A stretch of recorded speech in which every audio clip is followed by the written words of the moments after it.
Hello student, नमस्कार। मैं हूं विजय दिवाकर और आपको बताने जा रहा हूं फरवरी महीने के असाइनमेंट का बेस्ट और सत्य आंसर सामाजिक विज्ञान कक्षा 10वीं।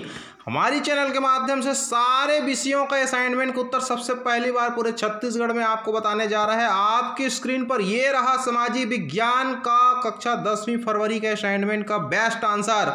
प्रश्न पहला, शांति आंदोलन के उद्देश्य लिखिए। तो यहाँ पर हम आपको बता दें शांति आंदोलन के क्या उद्देश्य थे, क्योंकि इसको कम शब्दों में लिखना है इसलिए इसका उत्तर हमने छोटा बनाया है, और जिसको ज़्यादा शब्दों में लिखना है उसके उत्तर हमने थोड़ा विस्तार करके बनाया है।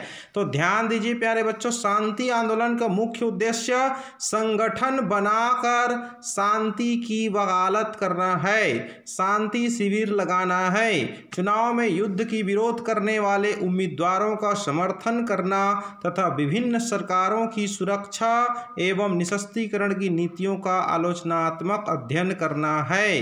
तो यहाँ पर शांति आंदोलन ने युद्धों को रुकवाने और अंतर्राष्ट्रीय शांति की दिशा में महत्वपूर्ण भूमिका अदा की है।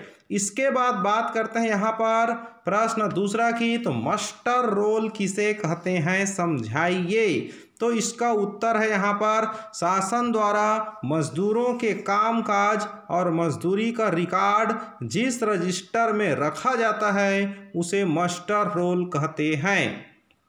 वर्तमान में गांव-गांव में रोजगार गारंटी योजना मनरेगा के अंतर्गत तालाब गहरीकरण आदि का कार्य चल रही है, जिसमें मजदूरों की कार्यों की उपस्थिति, भुगतान आदि का लेखा जोखा रोजगार सहायक के द्वारा मास्टर रोल में रिकॉर्ड किया जा रहा है। अब बात करते हैं प्रश्न तीसरा, आप सूचना के अधिकार का प्रयोग कैसे कर सकते हैं। उत्तर है सूचना का अधिकार किसी भी व्यक्ति द्वारा उपयोग किया जा सकता है। इसके लिए निर्धारित शुल्क का भुगतान संबंधित विभाग को किया जाता है और कौन सी जानकारी चाहिए सूचना अधिकारी को लिखित रूप में दिया जाता है। 1 महीने के भीतर सूचना अधिकारी द्वारा जानकारी प्रदान की जाती है और इस अधिकार के प्रयोग से आम जनता को किसी वित्तीय भ्रष्टाचार अनियमितता की जानकारी प्राप्त होती है।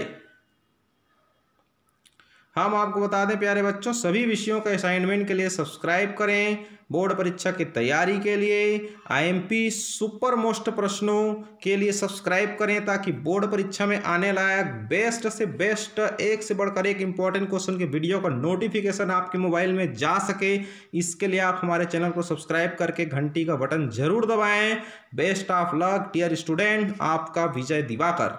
अब आपको बताने जा रहे हैं यहाँ पर प्रश्न क्रमांक चौथा, कमेटी ऑफ 100 द्वारा किया गया धरना प्रदर्शन और अभियान किस हद तक सफल रहा उसका वर्णन कीजिए। इसका उत्तर है दार्शनिक बर्टन रसेल ने अपने पद से इस्तीफा देकर कमेटी ऑफ 100 का गठन किया। इस समूह ने इंग्लैंड के परमाणु प्रतिष्ठानों के सामने लगातार धरने देने का काम शुरू किया। रसेल ने कहा कि धरने पर बैठना इसलिए जरूरी हो गया था क्योंकि इंग्लैंड के समाचार पत्र परमाणु हथियार विरोधी अभियान के प्रति उदासीन हो गए थे। शीघ्र ही बड़ी संख्या में लोगों ने कमेटी ऑफ 100 की सदस्यता ग्रहण की और लोग लगातार प्रतिष्ठानों के सामने धरने पर बैठने लगे। लगातार धरने पर बैठने और प्रदर्शन करने की नीति तभी कामयाब हो सकती थी जब भारी संख्या में लोग इन प्रदर्शनों में शामिल होते। पुलिस की प्रदर्शनकारियों पर किए जाने वाले हिंसक दमन, गिरफ्तारियों तथा अन्य अत्याचारों ने इस समूह के समर्थकों की गिनती को काफ़ी कम कर दिया।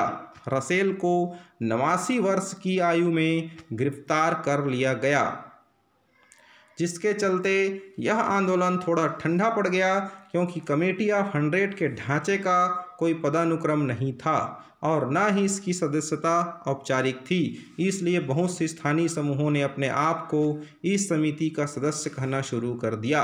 इससे यह आंदोलन व्यापक तो हुआ, लेकिन कमेटी ऑफ 100 की नीतियों के बारे में काफ़ी आम पैदा होने लगे। धीरे धीरे कमेटी के लोग परमाणु हथियार और युद्ध के अलावा अन्य मुद्दों से जुड़ने लगे। प्रश्न पांचवा, मतदान प्रक्रिया को समझाइए। उत्तर पहला, तो मतदान प्रक्रिया के जो चरण है वो चरण बाय चरण, स्टेप बाय स्टेप हम आपको बताने जा रहे हैं। ध्यान दीजिए, पहला बिंदु है निर्वाचन क्षेत्रों का परिसीमन। संपूर्ण क्षेत्रों में जितने प्रतिनिधियों का चुनाव करना होता है उनको आधार मानकर क्षेत्रों का परिसीमन करना। दूसरा बिंदु है मतदाता सूची तैयार करना। मतदान के पूर्व मतदाता सूची तैयार करना, जनता को अवलोकन के लिए प्रस्तुत करना ताकि संशोधन किया जा सके। तीसरा बिंदु अधिसूचना का प्रकाशन। चुनाव की तैयारी पूर्ण हो जाने पर निर्वाचन आयोग अधिसूचना जारी करके तिथियों की घोषणा करना। नामांकन पत्र भरने, नामांकन पत्रों की जांच, नाम वापसी लेने और मतदान की तिथियों की घोषणा की जाती है। प्रत्याशियों का चयन। विभिन्न राजनीतिक दल अपने प्रत्याशियों का चयन करते हैं। निर्वाचन में निर्दलीय प्रत्याशी भी चुनाव लड़ सकते हैं।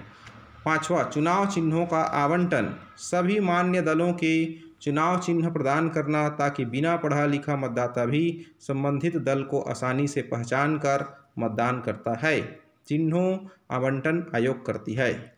चुनाव अभियान। छठवां बिंदु, विभिन्न दल व निर्दलीय प्रत्याशी आयोग द्वारा निर्धारित आचार संहिता का पालन करते हुए चुनाव प्रचार करते हैं। चुनाव प्रचार के कई माध्यमों जैसे सभाएं, भाषण, जुलूस, पोस्टर, पर्चे बांटना, इलेक्ट्रॉनिक प्रचार साधनों द्वारा की जाती है। मतदान एवं मतों की गिनती परिणाम। निर्धारित तिथि को निर्धारित समय अवधि में ईवीएम की मदद से मतदान व तत्पश्चात मतों की गिनती व परिणाम की घोषणा की जाती है। यह सभी कार्य निर्वाचन आयोग की देखरेख में संपन्न की जाती है। तो हम आपको बता दें प्यारे बच्चों, सभी विषयों के असाइनमेंट के लिए सब्सक्राइब करें। बोर्ड परीक्षा की तैयारी के लिए आईएमपी सुपर मोस्ट प्रश्नों के लिए सब्सक्राइब करें और घंटी का बटन जरूर दबाएं। Best of luck dear students, आपका Vijay Divakar. Thank you so much.